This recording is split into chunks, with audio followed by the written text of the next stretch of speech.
Hello friends, welcome back to your channel. आज की video में हम पढ़ने वाले हैं क्षितिज भाग क्लास 10 राम लक्ष्मण परशुराम संवाद से रिलेटेड कुछ एमसीक्यू। ठीक है, तो पहला क्वेश्चन है हमारा, राम लक्ष्मण परशुराम संवाद के कवि कौन है। ठीक है, तो इनके कवि कौन है। पहला ऑप्शन देखते हैं, तुलसीदास, कबीरदास, सूरदास, रहीम। तो इनके लेखक कौन है, आपने अगर चैप्टर पढ़ा होगा तो इसमें पहले ही पेज पर इनके परिचय दिया गया है। ठीक है, इसके बारे में।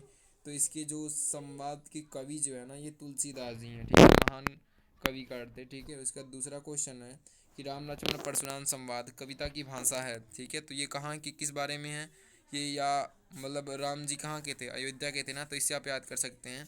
तो यह अवधी भाषा में लिखी गई है। ठीक है, तो क्या ऑप्शन हमारा करेक्ट हो जाएगा। ठीक है, दूसरे का।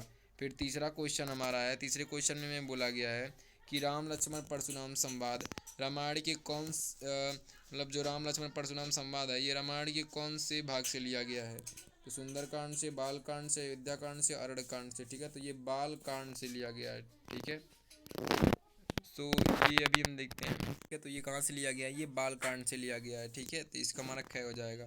फिर चौथा है कि तुलसीदास जी का जन्म कब हुआ था। ठीक है, तो उनका जन्म भी पूछ सकता है। ठीक है, तो कब हुआ था आपको पता होना चाहिए, कब हुआ था उनका जन्म। तो उनका जो जन्म हुआ था ना तुलसीदास का, 13 अगस्त 1532 में हुआ था। ठीक है, जो तुलसीदास थे उनका जन्म कब हुआ था, 13 अगस्त।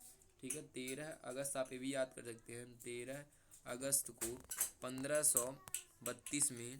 ठीक है, तुलसीदास जी का जन्म हुआ था। ठीक है, 13 अगस्त 1532। ठीक है, तो देखते हैं पहला हमारा ऑप्शन कौन सा है। पहला ऑप्शन ही हमारा करेक्ट है। ठीक है, 1532।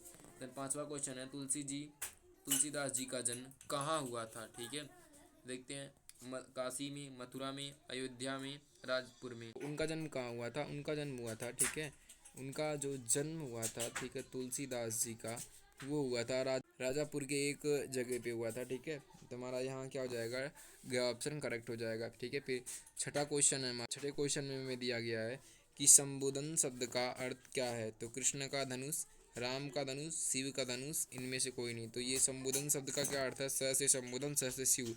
ठीक है, संबोधन मतलब शिव का धनुष। ठीक है, उसके बाद हमारा देखते हैं अगला क्वेश्चन है, सातवां हमारा क्वेश्चन है। सातवां क्वेश्चन है, राम लक्ष्मण परशुराम संवाद के आधार पर सेवक कौन है। ठीक है, सेवक कौन है राम लक्ष्मण परशुराम संवाद के आधार पर, जो सुख चतुरता का व्यवहार करे। ठीक है, जो सेवा का कार्य करे, जो मित्रता का कार्य करे, इनमें से कोई नहीं। ठीक है, मतलब इसमें कौन है, जो सेवा का कार्य करे। ठीक है, जो सेवा का कार्य करे। ठीक है, ठीक है, तो कौन है, जो जो सेवा का कार्य करे। ठीक है, उसके बाद हमारा आठवां है कि आठवें क्वेश्चन में हमारा है कि बचपन में बहुत से धनुष तोड़ने की बात कौन कह रहा है। ठीक है, तो राम, लखन, परशुराम, इनमें से कोई नहीं। तो लखन जो है यानी कि लक्ष्मण जो है, वो ऐसी बात करते हैं कि ऐसे धनुष हमने बहुत तोड़े हैं। ठीक है, बचपन में। ठीक है, उसका नौवां क्वेश्चन है, नौवें क्वेश्चन में बोला गया है कि भृगुकुल केतु किसके लिए कहा गया है। ठीक है, तो राम, लखन, परशुराम, राजा जनक। ठीक है, तो जो भृगुकुल केतु है, ठीक है, किसको कहा गया है, परशुराम को कहा गया है। ठीक है, उन्हीं का नाम मतलब वो बताते हैं कि भृगुकुल केतु। ठीक है, उसका 10वां क्वेश्चन है कि कुमड़बतिया शब्द का अर्थ है कुमड़ा, काशी फल का बहुत ही छोटा रूप, बहुत ही नाजुक, बहुत बात करने वाला धनुष, उपरोक्त में से कोई नहीं। ठीक है, तो कुमड़ क्या है, काशी फल है एक। ठीक है, कुमड़ होता है, कोहड़ा जिसे कहते हैं, का बहुत ही छोटा रूप है, बहुत ही नाजुक होता है। ठीक है, तो क्या हमारा ऑप्शन करेक्ट हो जाएगा। ठीक है, फिर 11वां क्वेश्चन है कि परशुराम बार बार कुठार किसे दिखा रहे थे। ठीक है, कुठार जो होता है उसे किसे दिखा रहे थे, तो राम को, भरत को, विश्वामित्र को, लक्ष्मण को। ठीक है, तो किसको दिखा रहे थे, इसमें लक्ष्मण को बार बार। ठीक है, तो हमारा घ ऑप्शन करेक्ट हो जाएगा। उसके बाद हमारा अगला क्वेश्चन देखते हैं, 12वां क्वेश्चन हमारा। 12वें क्वेश्चन में कहा गया है कि जब परशुराम लक्ष्मण को मारने के लिए कुठार उठाते हैं। ठीक है, जब परशुराम लक्ष्मण को मारने के लिए कुठार उठाते हैं, तो लक्ष्मण के बाल अपराध पर परशुराम से क्षमा कौन मांगा है। तो राम, भरत, विश्वामित्र, लक्ष्मण। तो कौन मांगता है, राम जी मांगते हैं। ठीक है, राम हमारा करेक्ट हो जाएगा। ठीक है, राम जी। ठीक है, मतलब ऐसा ऐसा वो कहते हैं। उसके बाद 13वां क्वेश्चन है कि गादिसूदन शब्द किसके लिए प्रयुक्त हुआ है। तो राम के लिए, भरत के लिए, विश्वामित्र के लिए, लक्ष्मण के लिए। तो गादि गादि सुन। ठीक है, तो गादि सुन किसके लिए प्रयुक्त हुआ है, विश्वामित्र के लिए। ठीक है, उन्होंने प्रयुक्त किया था। उसका 14वां क्वेश्चन है कि सुनंत लखन के वचन कठोरा, परसु सुधारि धर्यो घरघोरा, पंक्ति में कौन सा रस उद्भिदित हुआ है। ठीक है, तो क्या है, सुनत लखन के वचन कठोरा, मतलब सुनते ही उनके कठोर वचन को, ठीक है, क्या होता है, परशु सुधार धरेउ घर दोहरा, मतलब वो परशु उठा लेते हैं। तो नहीं, इसमें कौन सा रस है, इसमें रौद्र रस है, ठीक है। इसमें हमारा कौन सा रस है, ठीक है, उनको गुस्सा आ जाता है ना, ठीक है, तो रौद्र मतलब गुस्सा आ जाता है, ठीक है, तो हमारा क्या हो जाएगा, गया ऑप्शन करेक्ट हो जाएगा, ठीक है। उसके बाद हमारा 15वां है कि लक्ष्मण ने परशुराम से हंसकर क्या कहा। तो जो परशुराम से लक्ष्मण ने परशुराम से हंसकर क्या कहा, सभी धनुष एक समान है, आप क्यों क्रोध करते हैं, शांत हो जाइए, उपरोक्त सभी, ठीक है। तो क्या कहा उन्होंने, आप क्यों क्रोध करते हैं, ठीक है, उन्होंने बोला कि आप क्यों क्रोध करते हैं, शांत हो जाइए, ठीक है, उन्होंने बोला था।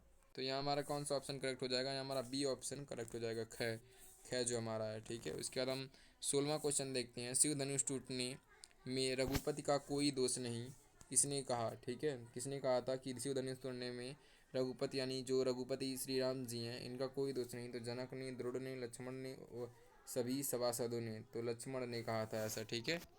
उसके बाद हम देखते हैं 17वां है कि परशुराम ने लक्ष्मण के व्यवहार से कुपित होकर क्या कहा। तो बालक समझकर तुम्हें नहीं मार रहा हूँ, ये कहा कि मुझे तुमसे ऐसे व्यवहार की उम्मीद नहीं थी, तुम जैसे बालक मैंने बहुत देखे हैं, उपरोक्त सभी, ठीक है। तो क्या कहा था उन्होंने, बालक समझकर तुम्हें नहीं मार रहा हूँ, ऐसा उन्होंने कहा था, ठीक है। तो ये हमारा क जो हो जाएगा ये करेक्ट हो जाएगा। उसके बाद हम फिर देखते हैं अगला क्वेश्चन हमारा। तो इसमें 18वें में क्या है कि क्षत्रिय कुलद्रोही किसे कहा गया है, ठीक है। तो जनक को कहा गया है, ठीक है, क्षत्रिय कुलद्रोही, की भरत को, कि परशुराम को, कि लक्ष्मण को, ठीक है, क्षत्रिय कुलद्रोही। तो ये किसे कहा जाता है, परशुराम को कहा जाता है, ठीक है, क्योंकि उन्होंने 21 बार जो रघुकुल वंश है, ठीक है, जो क्षत्रिय वंश है उसका वो किया था, नाश किया था, ठीक है। तुम्हारा गया ऑप्शन करेक्ट हो जाएगा। 19वां हमारा है कि काव्य के आधार पर लक्ष्मण थे कैसे थे, अत्यंत क्रोधी थे, ठीक है, मधुरभाषी थे, उपरोक्त दोनों थे, ठीक है। तो ये उपरोक्त दोनों थे, ठीक है, मतलब अत्यंत क्रोधी भी थे, मधुरभाषी भी थे, ठीक है। उसके बाद हमारा 20वां है कि परशुराम का सबसे बड़ा शत्रु कौन था। तो लक्ष्मण था, सहसा बाहु था, जनक थे, रावण थे, ठीक है। तो उन्हें किसे बताया था, सहसा बाहु था, ठीक है। उसके बाद 21वां है, सहसा बाहु को किसने मारा था। तो किसने मारा था, परशुराम ने मारा था, जब उसके शत्रु थे। 22वां क्वेश्चन है, परशुराम के वचन किसके समान कठोर है, ठीक है। तो वज्र के समान है, लोहे के, पत्थर के, पीतल के, तो वज्र के समान है, ठीक है। तो परशु का क्या अर्थ होता है, ठीक है, परशु क्या है, एक हथियार है, रिपु है, रिपु मतलब क्या, तलवार, दुश्मन है, परशुराम है, परशु, परशु क्या है, एक रिपु है, ठीक है, तलवार है, उड़ाड़ी है कह सकते हैं, एक हथियार, ठीक है। तो आई होप आपको यह वीडियो अच्छी लगी होगी। So thank you watching this video.